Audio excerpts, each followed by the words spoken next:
Jadi kesempatan 5 hal ini harus kita lakukan sebelum datangnya 5 hal. Hayataka qabla mautik, hidupnya kamu sebelum matinya kamu. Kita semua hidup pasti akan meninggal, pasti kita akan mati. Kita akan menghadap kepada Allah Subhanahu wa taala. Nanti sudah mati baru ada kehidupan yang kekal, yang abadi, yang tidak bakal ada mati lagi. Mati hanya di dunia, di alam dunia ini. Nanti di alam akhirat, di alam barzah tidak ada mati lagi. Manusia tidak mati 2 kali, mati hanya 1 kali. Maka gunakan kesempatan kita masih hidup ini dengan sebaik-baiknya untuk taat kepada Allah, untuk ibadah kepada Allah. Kemudian yang kedua, faraghaka qabla syughlik, yaitu di waktu kosongnya kamu, waktu senggangnya kamu, sebelum kamu sibuk. Tentunya kita masih muda ini, hari-hari kita atau waktu kita ini senggang, waktu ini kosong, maka kita isi kekosongan itu tadi, waktu itu dengan sebaik-baiknya, dengan yang baik-baik, dengan yang memberi manfaat kepada kita dalam kehidupan dunia maupun di kehidupan di akhirat nanti.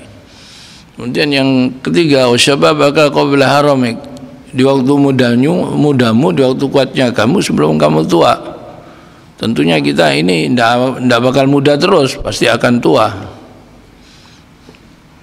Kita dalam kesempatan waktu muda ini untuk mencari bekal di masa tua kita.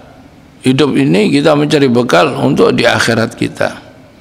Maka itu dianjurkan dari muda, dari umur 7 tahun sudah disekolahin, diajarin Al-Quran, diajarin disekolahin, dipondokin. Dari 7 tahun diajarin Al-Quran, alif ba ta dan seterusnya. Kemudian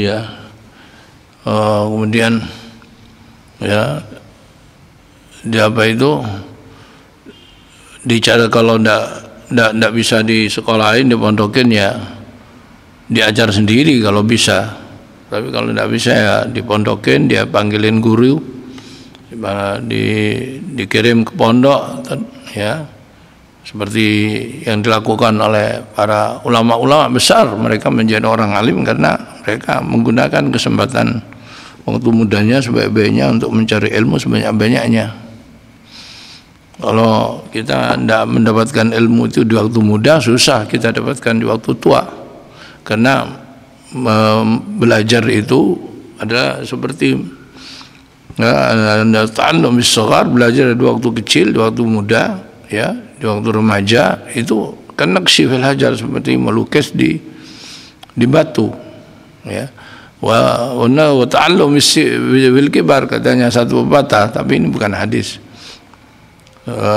Belajar di waktu tua itu kan naqshi alal ma, seperti melukis di atas air, ya tidak bisa, ya. Jadi dan dengan sedikit demi sedikit, ya, kita akan berhasil. Ya, dengan sedikit ilmu yang kita dapatkan, ya, terus kita belajar sampai kita menjadi orang yang alim, bisa menguasai segala ilmu, ya, segala ilmu. Seperti Kyai Khalil mondok di Mekah, Kyai Nawawi mondok di Mekah, Kyai Hashim mondok di Mekah, ya. Ini dalam rangka untuk mencari ilmu, dalam rangka untuk mencari ilmu, ya.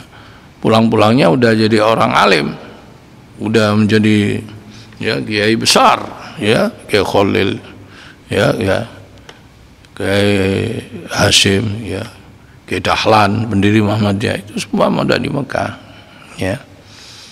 Ya, untuk menjadi orang alim memang tidak perlu untuk mondok di Mekah, di mana saja ada. Kita bisa menjadi orang alim asal dengan kesungguhan kita tekun dalam belajar, sungguh-sungguh, ya, dalam belajar. Tapi kita diperintahkan, ya, untuk mencari guru. Mencari guru, ya, tidak diam di rumah aja, tidak, tapi keluar ke masjid, keluar ke pondok, keluar, ya, bahkan menempuh perjalanan yang jauh, ya, dari Mekah pergi ke Mesir, pasti jauh, 1000 kilo lebih. Dalam rangka apa, ya? Untuk mencari ilmu. Zaman dulu, tidak ada mobil, tidak ada pesawat, kapal-kapal laut. Ya, bepergian pakai kuda, pakai onta, sana kemari orang Arab dalam rangka untuk mencari ilmu dan untuk menyebarkannya. Jadi kita diperintahkan untuk melanglang buana dalam rangka untuk mencari ilmu, bukan dalam rangka untuk pelesir. Ya, dalam rangka kita diperintahkan untuk melanglang buana dalam rangka untuk menyebarkan ilmu, untuk mengajar. Seperti Wali Songo ini, dari abad ke-7 mereka datang dari negara Arab ke India terus ke Indonesia. Maulana Malik Ibrahim itu abad ke-8 Hijriah. Sekarang berapa? 1400. Berapa tahun sudah? Abad ke-8, 9, 10, 12, 6 tahun, 600 tahun lebih kan? 600 tahun. Ya, Maulana Malik Ibrahim, Maulana Sunan Ampel dari Indonesia ini, dari abad ke-7 itu sudah ada penyeru-penyeru, ya, pendakwa-pendakwa yang menyerukan, yang berdakwah agar masuk dalam agama Islam dari zaman itu sudah jauh sebelum VOC datang ke Indonesia. Zaman Malik Ibrahim masih dalam kerajaan Majapahit, kerajaan Sriwijaya, kerajaan di mana? Di Jawa Barat itu apa? Kerajaan apa Jawa Barat itu? Siliwangi. Ya, ini jadi Jawa Barat semua ini. Ngapain ke sini? Jadi tetap belajar untuk mencari ilmu. Ya, ini dari Cianjur, ini dari Jakarta, ya. Ada yang dari Purwakarta, ada yang dari Subang, ya.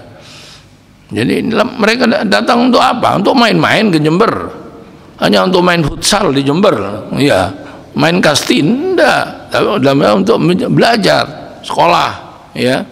Dua-duanya ditempuh, sekolah berhasil secara formal, mengaji juga berhasil, ya. Kalau ya, nah, dua-duanya harus ya, ditempuh, ya. Ini yang perlu saya sampaikan dalam kesempatan kemudian, ya. Wagina kakobra fakrik, dalam keadaan kamu mampu sebelum kamu melarat, jadi kita mampu, ya, punya modal, punya untuk belajar, itu kita gunakan sebaik-baiknya, ya, untuk, ya, karena tidak ada, ya, simpenan yang lebih baik dari ilmu itu tidak ada. Kalau harta ludes, bisa hancur, bisa bangkrut seorang. Tapi kalau seorang punya ilmu akan terhormat di mana-mana, dimuliakan oleh orang, rezeki datang sendiri, ya, ya, karena semua orang membutuhkan pada ilmu, ya, membutuhkan pada ilmu. Gina kobra fakrik, ya. Kemudian apa itu? Yang satu, wasyababaka kobra haramik, ya, yaitu di waktu mudamu sebelum kamu, kalau udah umur 50, 60 kayak saya sudah terbatas, kemampuan terbatas, duduk tidak bisa lama-lama, jalan juga tidak bisa lama-lama, pergi kemana-mana sebentar aja capek, ya. Tapi kalau masih muda, ya, kita gunakan, ya. Apa itu? Kalau udah umur 50 tahun udah banyak tidurnya, banyak istirahatnya, ya. Kalau kamu di waktu muda tidur melulu, ya, dapat apa kamu? Jadi harus gunakan kesempatan belajar untuk sebaik-baiknya. Itu yang perlu disampaikan.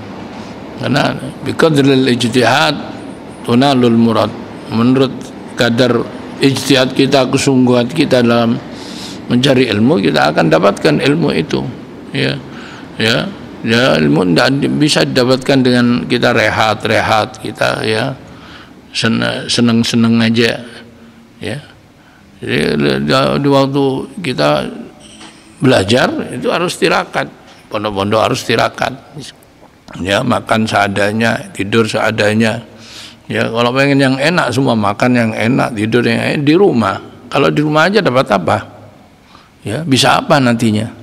Ya, nantinya nyesal di kemudian di belakang hari. Karena itu, ya, kita katanya pepatah itu, bersakit-sakit dahulu, berenang-renang ke tepian. Bersakit-sakit dahulu, ya, seperti ya orang yang belajar di pondok itu ya tidak enak, memang tidak ada omong tidak enak itu, ya. Mau mandi antri, mau makan ya masih mau masak dulu, ya. Kalau di rumah tinggal makan, ya. Ada yang ngeladenin. Kalau di pondok ya harus ngeladenin dirinya sendiri, ya. Tidak ada yang ngeladenin, dia harus ngeladenin dirinya sendiri, menyiapkan apa-apa dengan dirinya sendiri, tidak bergantung pada orang lain, ya. Itu yang perlu saya sampaikan dalam kesempatan ini. Mudah-mudahan manfaat, ya. Mudah-mudahan hidup kita ini ya manfaat untuk di dunia dan untuk di akhirat. Kita keluar dari hidup ini dengan baik, dengan husnul khatimah, dan terima semua amal kita, dan mudah-mudahan tetap dijadikan orang yang istiqamah, ya, menjalankan perintah Allah, istiqamah dan menjauhi larangan Allah Subhanahu wa taala.